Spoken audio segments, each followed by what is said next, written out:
সুইজারল্যান্ডের জেনেভা শহরে আজ ইরান এবং আমেরিকার মধ্যে যে আলোচনা অনুষ্ঠানের কথা ছিল তা হচ্ছে না। মার্কিন প্রতিনিধি দলের প্রধান ভাইস প্রেসিডেন্ট জেডি ভ্যান্স এরই মধ্যে ঘোষণা দিয়েছেন তিনি সুইজারল্যান্ডে যাচ্ছেন না এবং এই আলোচনা চলতি সপ্তাহের শেষ দিকে হতে পারে, অর্থাৎ আমেরিকায় চলতি সপ্তাহ শেষ হবে রোববারে, সোমবার বা রোববার বা মঙ্গলবার এরকম কোনো একটা সময়ে এই আলোচনা হবে। এখনও ডেট ঘোষণা করেনি। আমেরিকা যখন যাচ্ছে না সঙ্গত কারণেই ইরান তখন যাচ্ছে না। ইরানের পক্ষ থেকে বলা হয়েছে ইসরায়েল লেবাননের উপর হামলা অব্যাহত রেখেছে। শুধু তাই না, এই চুক্তি সইয়ের পর ইসরায়েল লেবাননের উপর সবচেয়ে আজকে বড় হামলা চালিয়েছে। অথচ এই লেবাননকে কিন্তু যুদ্ধবিরতির আওতায় আনার কথা, অর্থাৎ লেবাননের উপর হামলা করা যাবে না যুদ্ধবিরতির শর্ত অনুযায়ী, কিন্তু ইসরায়েল সেই যুদ্ধবিরতি মানছে না। এই প্রেক্ষাপটে ইরানের পক্ষ থেকে সুইজারল্যান্ডে যাওয়ার কোনো কারণও নেই, সুযোগও নেই। এ অবস্থায় এখন সবচেয়ে বড় প্রশ্ন হয়ে দেখা দিয়েছে, ইরান এবং আমেরিকার ভেতরে যে চুক্তি হয়েছে তা কি আদৌ কার্যকর হবে এবং তা কি সত্যি সত্যি বাস্তবায়ন করা যাবে কিনা। ইসরায়েলের বাধার মুখে আমেরিকা কতটা জোরালো পদক্ষেপ নেবে এবং যুদ্ধবিরতির ব্যাপারে কার্যকর কতটুকু পদক্ষেপ নিতে পারবে। এদিকে সেন্টকমের পক্ষ থেকে বলা হয়েছে যে হরমুজ প্রণালী এলাকা থেকে তারা তাদের ব্লকেড তুলে নিয়েছে। আবার ইরানও 60 দিনের যে স্বাভাবিকভাবে জাহাজ চলাচলের সুযোগ দেওয়ার কথা সেই স্বাভাবিক সময় শুরু করেছে। একদিকে আশার বাণী, অন্যদিকে ইসরায়েলের পক্ষ থেকে যুদ্ধবিরতি বা এই চুক্তি বানচালের বড় রকমের তৎপরতা। এই অবস্থায় সবচেয়ে বড় প্রশ্ন দেখা দিয়েছে, আদৌ কি এই যুদ্ধবিরতি কার্যকর হবে, কার্যকর করা যাবে কি না। সুপ্রিয় দর্শক, এই বিষয়গুলো নিয়েই এখনকার ভিডিওতে আলোচনা করব। আশা করি ভিডিও ভালো লাগবে এবং যদি ভিডিও ভালো লাগে তাহলে লাইক কমেন্ট শেয়ার করবেন এবং চ্যানেলটি সাবস্ক্রাইব করে সাথেই থাকবেন। দর্শক, চলুন মূল আলোচনায় চলে যাই। সুপ্রিয় দর্শক, আপনারা সবাই জানেন আমেরিকা এবং ইরানের মধ্যে যে সমঝোতা স্মারক সই হয়েছে, এই সমঝোতা স্মারক কিন্তু আজকে 19শে জুন শুক্রবার 2026 আজকে সুইজারল্যান্ডের জেনেভায় সই হওয়ার কথা ছিল। কিন্তু ইসরায়েলের চাপ, মার্কিন কর্মকর্তা, কংগ্রেসম্যান, সিনেটর, প্রতিনিধি পরিষদের সদস্য বা আদার যে সমস্ত প্রভাবশালী লোকজন, সংস্থা রয়েছে, ইসরায়েলি লবি, আইপ্যাক, তাদের চাপ রয়েছে। এই সমস্ত বিষয়গুলো এড়ানোর জন্য আমি যতদূর বুঝি মার্কিন প্রেসিডেন্ট ডোনাল্ড ট্রাম্প আগেই চুক্তি সই করে ফেলেছেন এবং গতকাল তিনি সই করেছেন এবং ইরানের প্রেসিডেন্টও সই করেছেন। এপাশে ইরানের প্রেসিডেন্ট সই করার পর ইরানের সর্বোচ্চ নেতার পক্ষ থেকে এই বিষয়টিকে সাপোর্ট করে বিবৃতি দেওয়া হয়েছে। এই বিষয়টিকে সাপোর্ট করে বিবৃতি দেওয়া হয়েছে। তার মানে দাঁড়াচ্ছে দুই পক্ষ এই চুক্তি সইয়ের যে আনুষ্ঠানিকতা, অর্থাৎ এই এমওইউ সমঝোতা স্মারক, যেটা এই সমঝোতা স্মারক সইয়ের আনুষ্ঠানিকতা শেষ করে ফেলেছে। তাহলে সুইজারল্যান্ডের জেনেভায় আজকে আর এই চুক্তি সইয়ের বা এমওইউ সইয়ের কোনো আনুষ্ঠানিকতা নেই।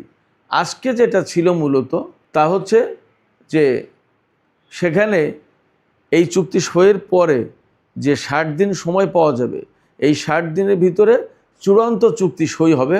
সেই চূড়ান্ত চুক্তি সইয়ের আগে নানামুখী যে আলোচনা হবে, বিভিন্ন পর্যায়ের আলোচনা, পরমাণু কর্মসূচির ভাগ্য কীভাবে কী নির্ধারিত হবে, ইরানের হাতে যে সমৃদ্ধ ইউরেনিয়াম আছে বা ইরান সমৃদ্ধ করতে পারবে কিনা ইউরেনিয়াম, এই সমস্ত বিষয় নিয়ে বিস্তারিত খুঁটিনাটি আলাপ এখানেই হবে। তারপরে ইরানের উপর থেকে নিষেধাজ্ঞা চূড়ান্তভাবে তুলে নেওয়া, তারপরে তার অর্থনৈতিক যে সমস্ত ছাড়, তারপরে তার জন্য যে আলাদা ফান্ড গঠন, এই সমস্ত সব বিষয় নিয়ে আলোচনা হওয়ার কথা এই 60 দিনের ভেতরে। এই 60 দিনের যে আলোচনা হওয়ার কথা তার শুরুটা আজকে হওয়ার কথা ছিল সুইজারল্যান্ডের জেনেভা শহরে। কিন্তু মার্কিন ভাইস প্রেসিডেন্ট জেডি ভ্যান্স তিনি মার্কিন প্রতিনিধি দলের নেতৃত্ব দেবেন বলে কথা রয়েছে। তিনি ঘোষণা করেছেন গতকাল এবং হোয়াইট হাউসের পক্ষ থেকে ঘোষণা করা হয়েছে যে জেডি ভ্যান্স সুইজারল্যান্ডের জেনেভা শহরের এই অনুষ্ঠানে যাচ্ছেন না, তিনি আপাতত অফ করেছেন তার সফর। জেডি ভ্যান্স বলেছেন বা হোয়াইট হাউসের পক্ষ থেকে বলা হয়েছে ইরানের সাথে যে জটিল আলোচনা শুরু হতে যাচ্ছে। আসলে ব্যাপারটা খুব সহজ নয়।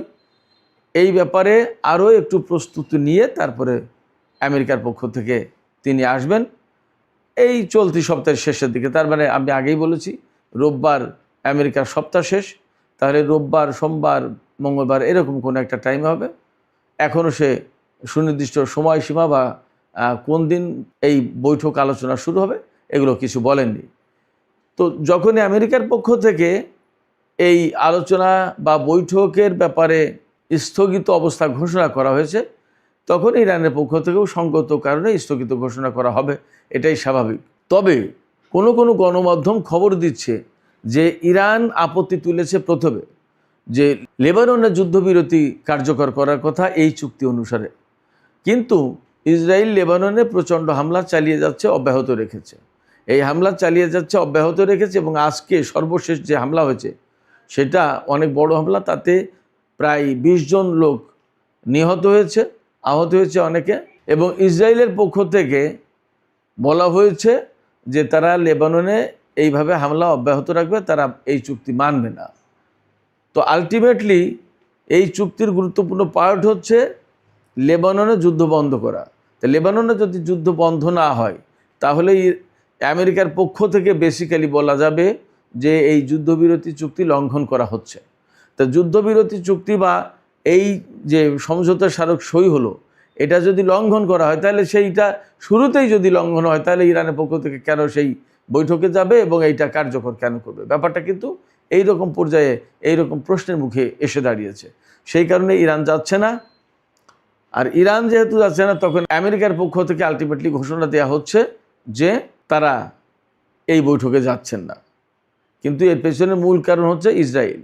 এবং এরই মধ্যে মার্কিন ভাইস প্রেসিডেন্ট জেডি ভ্যান্স তিনি কিন্তু বলেছেন যে ইসরায়েল চাইছে সমস্ত সব কিছু হত্যাকাণ্ডের ভেতর দিয়ে সমাধান করতে। তিনি বার্তা সংস্থা এএফপিকে বলেছেন, ফরাসি বার্তা সংস্থা, তাকে বলেছেন, জেডি ভ্যান্স বলেছেন যে ইসরায়েল তার যত সমস্যা সমস্ত সমস্যা হত্যা করে অর্থাৎ হত্যাকাণ্ড চালিয়ে সমাধান করতে চাই, কিন্তু সমস্ত সমস্যা তো হত্যা করে সমাধান করা যায় না, এটা কোনো কথা হতে পারে না, জেডি ভ্যান্স বলেছেন।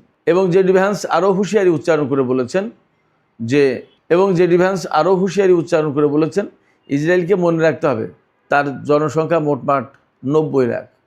এই 90 লাখ জনসংখ্যা নিয়ে ছোট্ট একটা দেশ, সে অনেক শত্রুতা করে অনেক সংগ্রাম লড়াইয়ের মুখে সে টিকে থাকতে পারবে না। তিনি যে কথা বলেছেন তার মূল মেসেজ এইটা। তার মানে জেডি ভ্যান্স মূলত ইসরায়েলের কর্মকর্তাদের প্রতি আহ্বান জানিয়েছেন চুক্তি মেনে চলার জন্য, এবং চুক্তি মেনে চলার ভেতরেই কল্যাণ আছে। এবং এই চুক্তিকে জেডি ভ্যান্স দাবি করছেন যে উইন উইন সিচুয়েশন হয়েছে, ইরানও জিতেছে আমরাও জিতেছি এরকম। এদিকে সুইজারল্যান্ডে বৈঠক যখন আজকে হচ্ছে না, ইরান যখন যাচ্ছে না, জেডি ভ্যান্স যখন আসছেন না, তখন আজকের বৈঠক অন্তত স্থগিত কথা তো ঠিক, তারপরে এই সপ্তাহের শেষের দিকে কখন কবে হবে সেটা তো পরের ব্যাপার। ফলে একদম পরিষ্কারভাবে বলা যায় যে একটা অনিশ্চয়তা তৈরি হয়েছে সমঝোতা স্মারক বাস্তবায়নের ব্যাপার নিয়ে, বৈঠকের ব্যাপার নিয়ে।